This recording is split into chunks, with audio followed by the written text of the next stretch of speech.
problem with the right stakeholders is a starting point for us. Second point is defining the measure of success. How do we measure the pilots that we are doing in clinical setting and non-clinical setting? Because the risk profile is very different when you measure the success of these initiatives in clinical and non-clinical setting.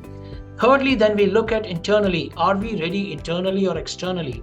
Internally means, do we have the right skill set, workforce, digital literacy and digital maturity in terms of that we can take on these initiatives on our own.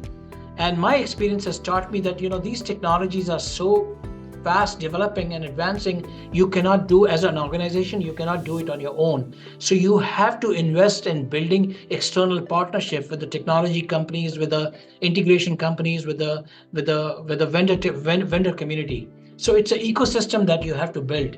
Fourth is, I mentioned previously that these are iterative learnings. So you learn from the failure also. So we have adopted a policy of continuous learn mindset. That means failing fast and failing smart.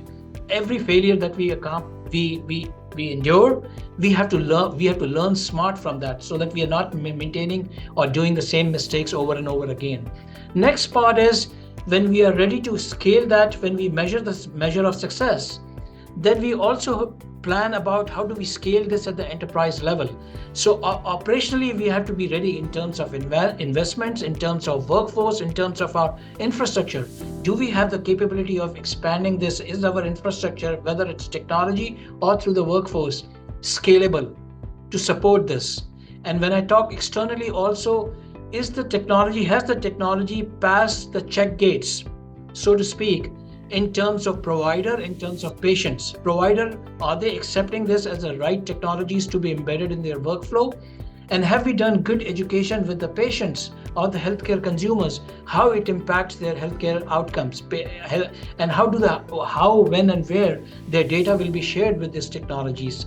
So these are some of the key approaches that we are taking into account when we are doing our learning curve in terms of how do we mature in implementing AI technologies in our ecosystem.